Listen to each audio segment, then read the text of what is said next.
بسم الله الرحمن الرحيم ويل لكل همزة لمزة الذي جمع مالا وعددا. دی سورت تا سورت الهمزه وی ځکه چې د سورت په اولنی آیت کې لفظ د همزه دی. دا سورت مکی د هجرت نه وړاندې نازل دی.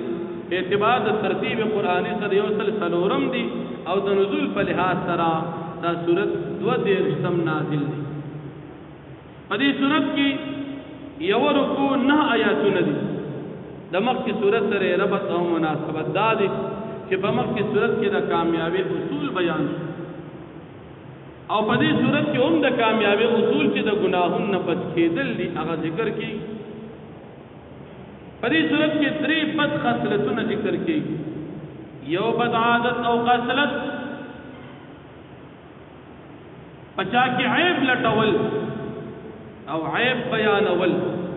نو مخامخ چې عیب بیانې دې ته همزه وي او شاته چې عیب بیانې چې هغې ته غیبت وي نو دلته عربی کې هغې ته لمزه وي.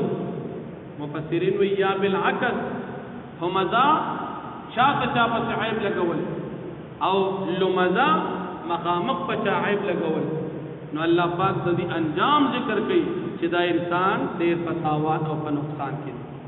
ویل مراد یا هلاکت دی چې د انسان دی هلاک شي او یا د ویل مراد د جهنم یو خاص ځای دی هغه ځای به د انسان دپاره کوم انسان مخامخ پچا عیب لګوي تهمت لګوي او یو پسې شاته عیبونه لګوي. نن موږ مسلمانان داسې کوو که نه کوو؟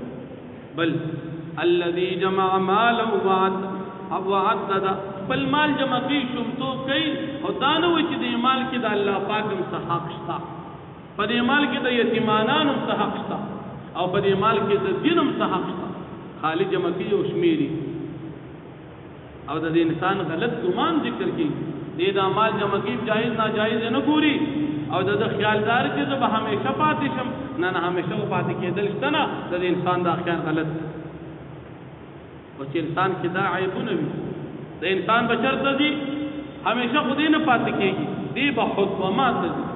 اوس حطوما کوم ځای دی الله پاک خپله تشریح کوي چې دا یو داسې ځای دی چې هغه کې اور بل کړی شوی دی او د هغې اور اثر دا به لمبې دومره وي چې د انسان زړه ته به رسېږي او دا انسانانو باندې به دا را بند کړي شوي وي.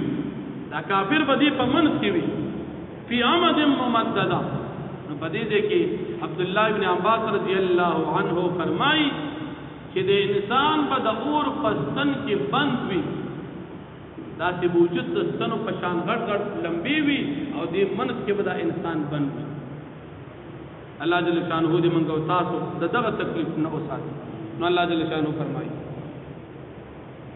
ويل لكل همزة لمزة هلاکت دیوی لكل همزة دهر عیب لگون کی مخامق لمزة او عیب لگون کی شاتا مخامق. نو عیب چې څوک لګي که مخامق لګي او که شاته د دپاره دې څه وي هلاکت وي. الذي هغه انسان جماعت دی جمع کوي مالا خپل مال وعدد وشمیر هغه یحسب دا ګمان وي ان ماله اخلدا یقینا مال د دبا دی همیشه ژوندې ساتي. په دې مال دومره خواري کوي چې بس به کې دې مال د وجې به دې ژوندي وي. کلا هرګز داسې نه ده لیمبذن فی الحطمه دې به خامخا واچول شي په حطمه وما ادراک ما الحطمه او تا ته څه پته ده چې دا حطمه څه شی دی؟ نار الله الموقده دا اور د الله پاک دی بل کړی شوی دا اور دی دی باغی کې چولی شي.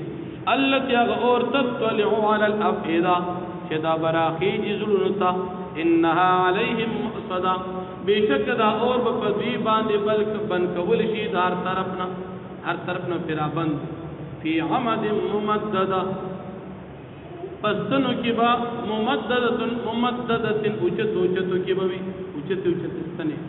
عبدالله بن عباس کې فرمایي دا ستنې به د اور وي انسان به د دې منځ کې بند وي او نور مفسرین فرمایي چې دا به اور وي خو دا به داسې وي لکه د ستنو په شان اوچتې لمبې به وي او د انسان به د هغې په منځ کې وي. الله جل شانه دې موږ او تاسو د آخرت او د دنیا د تکلیفونو وساتي. واخر دعوانا